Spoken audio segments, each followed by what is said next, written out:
Muy buenas noches, mucho gusto. Me presento. Mi nombre es Juan Diego Torres Torres, soy estudiante de la Universidad Manuela Beltrán y el día de hoy pues voy a hablar sobre digamos, la organización de un evento hipotético, que en este caso yo decidí un buffet hotelero. Bueno, ante todo, lo primordial es la categorización del buffet.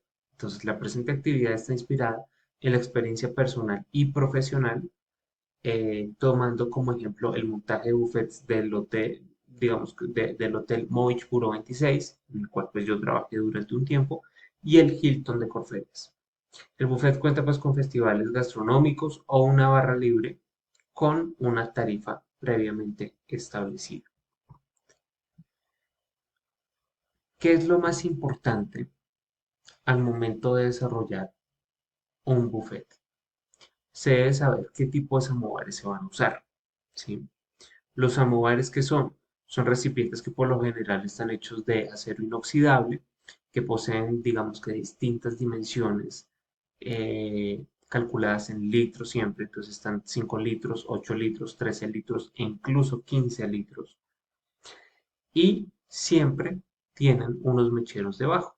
Tienen una parte, digamos que un recipiente en el cual va la comida y abajo hay otro recipiente en el que va el baño María. Entonces los mecheros calientan esta agua se convierte en vapor, el vapor pues está a 100 grados centígrados y por ende esto va a calentar la comida lentamente o sobre todo mantener su calor, porque recordar, los samovares como tal y las ollas tipo bruja no son como tal, digamos que herramientas de trabajo que sirvan para la cocción, ¿sí?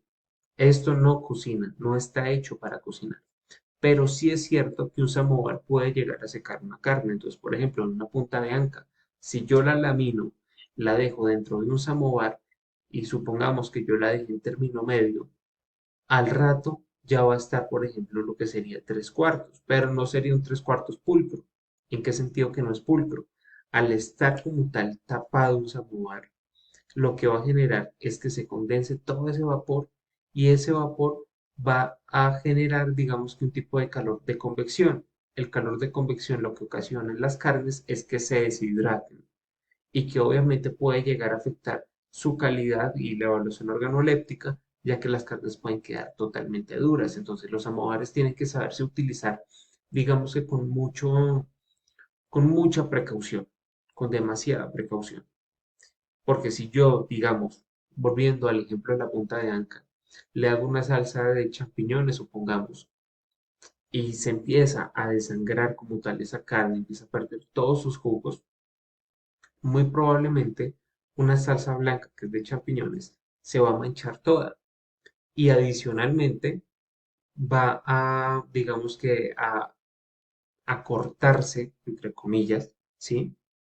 Entonces, pues va a tener un aspecto bastante desagradable y esto obviamente pues puede afectar la presentación final. Entonces, todo esto es lo que se tiene que tener presente al momento de utilizar un samovar y asimismo una olla tipo bruja, que por lo general pues tiene una capacidad de 10 litros y sirve para calentar pues caldos, consomés, sopas, potajes, entre otros. Es importante que estos samovares al frente tengan pues un plato base. En este plato base hay que ubicar como tal las pinzas con las cuales se va a tomar cada alimento, ¿sí? Esto va a evitar que se caiga en la famosa contaminación cruzada. Entonces, un ejemplo, si yo tengo un buffet, digamos, de cocina fría, en cuanto, digamos, a sushi, yo no puedo utilizar esas mismas pinzas que yo tengo destinadas para que un comensal se sirva, digamos, unos medallones de sushi. No, no puedo, digamos, dejar, es simplemente hay unas pinzas para agarrar tanto el sushi como, por ejemplo, otra proteína, como por ejemplo un pollo, una suprema de pollo rellena, suponiendo, es un ejemplo, ¿sí? Yo no puedo llegar a cometer esa contaminación cruzada. ¿Por qué? Porque el sushi muchas veces trabaja con pescado que está crudo. Y si yo contamino, digamos, supongamos que un medallón de sushi está contaminado, yo lo tomé, lo puse en mi plato y con esa misma pinza tomo también el pollo o muevo el pollo que está dentro de dentro digamos que de un samovar, ¿sí? Lo que yo estoy haciendo es simplemente contaminando también el pollo. Entonces son contaminaciones que son de origen paralelo. También están las lámparas de calor. Estas lámparas son bastante comunes de encontrar, por ejemplo, en el Hotel Hilton de Corferias. Es muy común encontrar que en todo buffet siempre pongan este tipo de lámparas. Entonces, estas lámparas lo que hacen es como tal una cortina de calor, ¿sí? Que va a evitar que se enfríe la comida, pues drásticamente. Está también la estación de ensaladas, entonces pues este es un tipo de refrigerador bastante sofisticado en el cual pues se ponen como tal los toppings o digamos que ya la verdura ya troceada, los tomates cherry ya lavados, ¿sí? Y simplemente acá tienen pues unas celdas refrigerantes.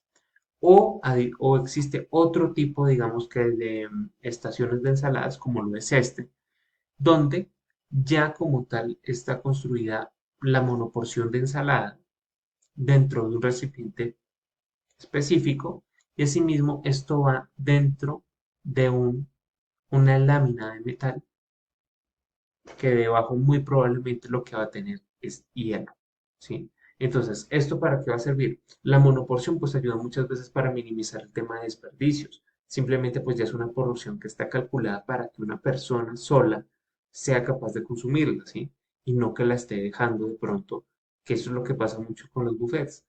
Las personas se sirven demasiado, pero al final no se comen todo y es cuando se desperdicia la comida. Entonces, esta es digamos que una forma bastante innovadora de manejar lo que sería el área de cocina fría dentro de un buffet.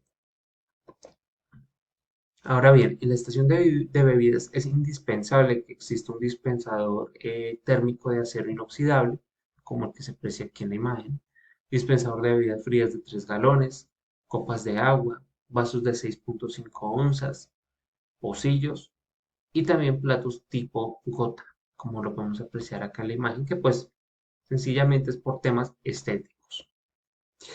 Es importante que en un buffet pueda llegar a existir un show cooking. El show cooking sería, digamos que, una estrategia como tal que podría llegar a posicionar un establecimiento en el top of mind de los clientes, de sus consumidores. Entonces, dentro del show cooking, ¿qué podemos encontrar?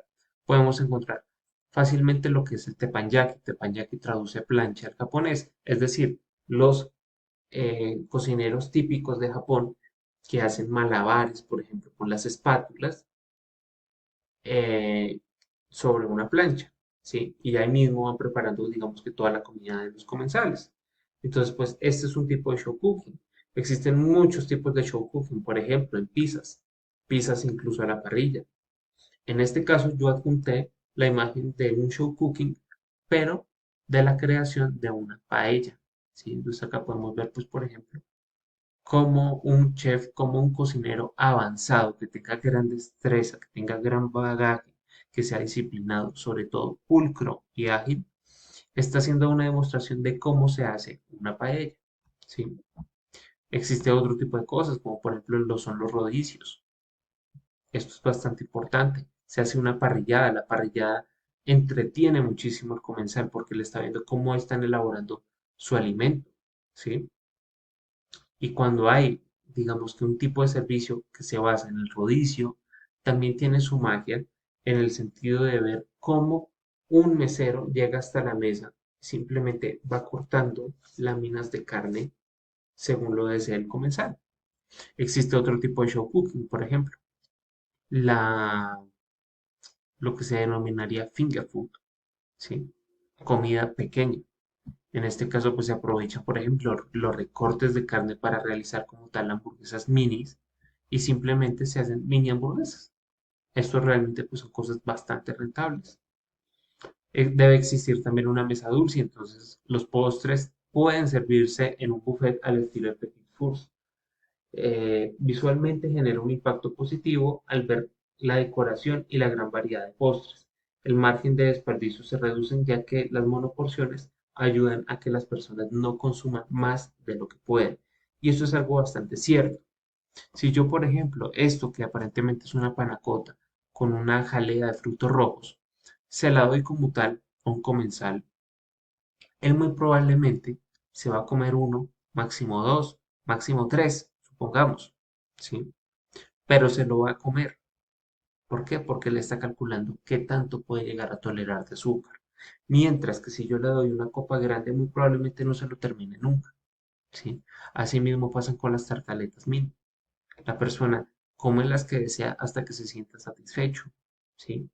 Muy diferente que yo le dé toda una tartaleta gigante donde la persona simplemente se va a comer una o dos porciones. Entonces hay que tener muy en cuenta todo este tipo de cosas. ¿Cómo sería la distribución de un buffet? Entonces, pues aquí esto es bastante importante. Acá sería como tal el ingreso.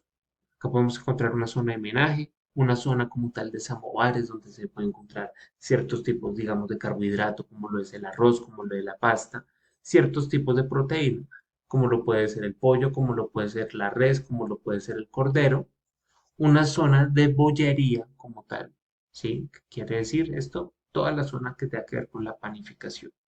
Una zona de bebidas alcohólicas, no alcohólicas, que por lo general no se incluyen dentro de un buffet, eso se paga aparte.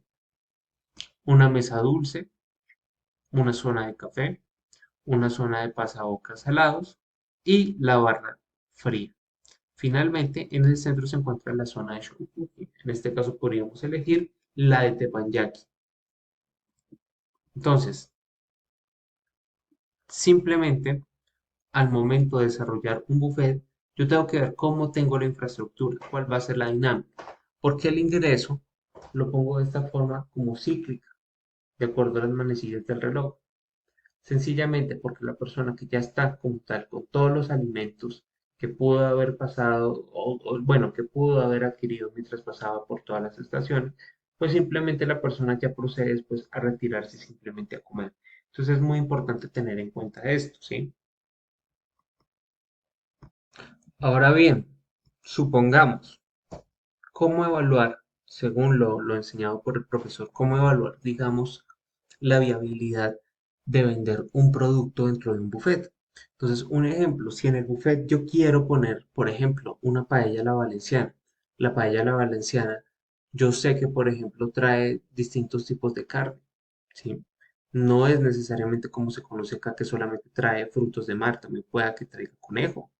Recordar que la paella inicialmente era un plato vegetariano que viene como tal de raíces árabes, pero que tuvo una evolución a lo largo de, digamos que el periodo de las cruzadas y se le fue metiendo como tal lo de las proteínas. Entonces, ¿cómo podemos evaluar lo del tema, digamos, de la paella? Entonces, si a mí me cuesta como tal por plato 23.000 pesos, digamos que realizarlo, ¿sí?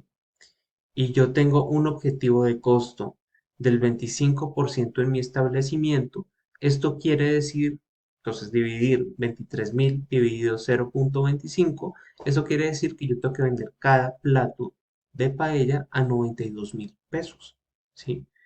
Esto sería algo que pues, sería bastante viable, obviamente, en un establecimiento de categoría, pues porque las personas estarían dispuestas a pagarlo, ¿sí? Ahora bien, pongamos otro ejemplo. Entonces, digamos que un pollo a la cazadora que realmente no es que cueste tanto realizarlo, suponiendo que cueste hacerlo, no sé, por persona 8.500 pesos, suponiendo, ¿sí? Con un objetivo de costo del 25%, si se realiza la división, entonces se puede estar vendiendo en 34.000 pesos. ¿Qué es el pollo a la cazadora? Sencillamente es una pierna pernil, una salsa que tenga, por ejemplo, bueno, pues es una salsa que se deriva de la pomodoro y que tiene bastante romero, que esa es su característica, y de acompañamiento puede tener sencillamente un puré, puede tener sencillamente un arroz y una ensalada, suponiendo que entonces el costo base es de 8.500 pesos, se divide por 0.25 o 25%, que es como tal el objetivo de costo, y eso daría que entonces el plato yo lo tengo que vender a 34.000 pesos para que valga la pena hacerlo. Muchas gracias por su atención. Les ha hablado Juan Diego Torres Torres. Hasta luego.